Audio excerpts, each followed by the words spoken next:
maman à maman au cœur du TDAH. Aujourd'hui, j'avais besoin de te parler d'une période très particulière, Noël. On est à quelques jours des fêtes et peut-être que, comme moi, tu commences déjà à sentir monter un mélange de pression et d'angoisse. Les repas de famille, les enfants qu'on compare, les remarques sur l'éducation, les il est un peu mal élevé quand même, tu ne le tiens pas assez. Quand on est maman d'un enfant TDAH, cette période peut vraiment être difficile. Depuis que j'ai lancé ce podcast, je reçois des messages de mamans, comme Aurélie, comme Émilie par exemple, qui me racontent leurs histoires, leurs doutes, leurs choix de traitement, leurs victoires aussi. Je lis tout.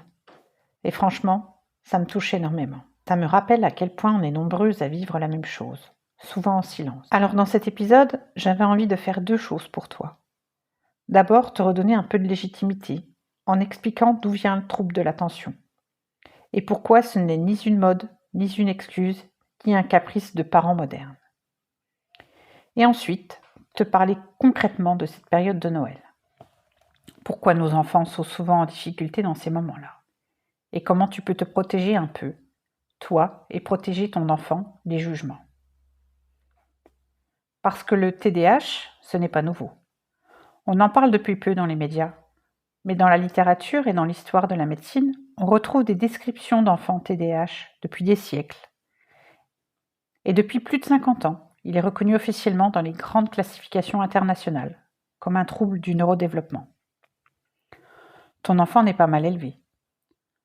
Son cerveau ne fonctionne juste pas comme celui des autres. Et ça se voit encore plus dans le bruit, l'excitation, la fatigue, les grands repas de famille. Alors installe-toi, respire un coup.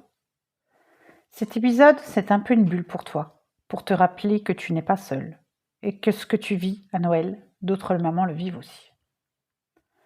On va commencer par l'histoire du TDAH, en version simple, puis on parlera très concrètement de ce que tu peux faire pour traverser les fêtes avec un peu plus de douceur pour toi et pour ton enfant. On va donc commencer par l'histoire du TDAH. Et tu vas voir, rien que ça, normalement, ça devrait déjà enlever une couche de culpabilité. Parce qu'on entend souvent « avant, ça n'existait pas, les enfants TDAH, c'est une mode, c'est parce que les parents ne savent plus élever leurs enfants ». En réalité, c'est l'inverse. Le mot TDAH est récent, oui, mais ce qu'il décrit, lui, existe depuis très longtemps. On trouve des descriptions d'enfants et d'adultes TDAH dans des textes très anciens, bien avant qu'on ait les mots pour le dire. À l'époque, on parlait d'instable, de touche-à-tout, de distrait, de sans soin. On ne savait pas encore que derrière, il y avait un fonctionnement neurologique différent. Et puis, il y a un autre élément important, c'est avec la scolarisation de masse, à la fin du 19e siècle, qu'on a commencé à repérer ces enfants qui n'arrivaient pas à rentrer dans le moule à l'école. Avant, on ne les voyait pas autant, parce qu'on ne leur demandait pas de rester assis, concentrés, plusieurs heures par jour. Donc non, ton enfant n'est pas un phénomène moderne. Ce qui est moderne, c'est juste notre capacité à mieux observer, mieux décrire et mieux comprendre ce qui se passe. Dans les grandes classifications internationales, le TDAH est aujourd'hui reconnu comme un trouble du neurodéveloppement. Ça veut dire que le cerveau ne se développe pas tout à fait comme la moyenne dès la naissance et que ça a un impact sur l'attention, l'impulsivité, la gestion de l'énergie. Et je te rappelle ça pour une raison très simple. Quand à Noël, quelqu'un laisse entendre que ton enfant est mal élevé ou que, de notre temps, ça n'existait pas. Tu peux déjà te redire intérieurement, si ça existait. On n'avait juste pas les mots, ni les connaissances pour le nommer. J'ai envie maintenant de te proposer un mini-exercice de la méthode Charlie pour t'aider concrètement à traverser ces périodes de fête. On va rester sur le C de Charlie, corps et système nerveux. Parce qu'avant de gérer les repas de famille, les remarques, les crises, tu as besoin de revenir dans ton corps, ici et maintenant. Si tu peux, ferme les yeux.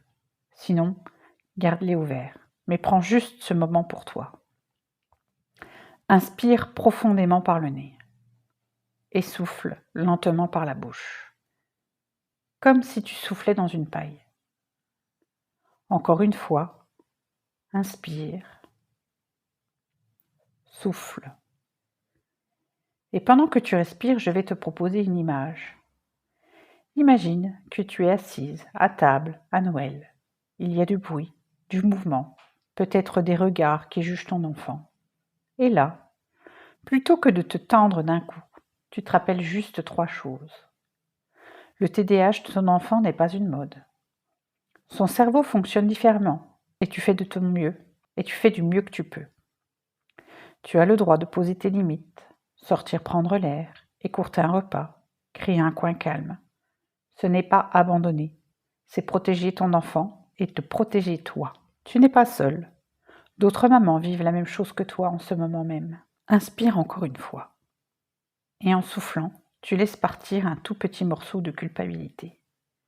Tu n'as pas à être la mère parfaite, juste une maman qui fait de son mieux, avec l'enfant qu'elle a, dans la réalité qu'elle vit. C'est exactement ce qu'on travaille dans la méthode Charlie.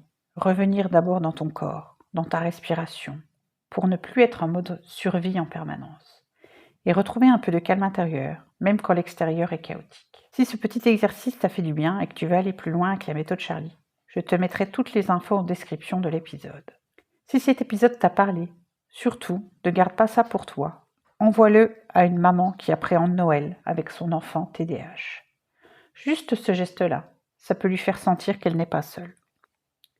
Et si tu t'es reconnu dans ce que je t'ai décrit, si tu te sens fatigué, à bout, que tu aimerais vivre moins de chaos intérieur, même quand ton enfant déborde, tu peux m'écrire en message privé sur Instagram. Tu m'envoies juste le mot Charlie.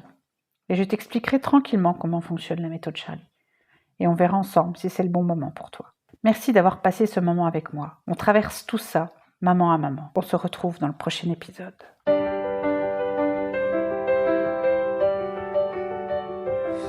Maman à maman au cœur du TDAH, du cœur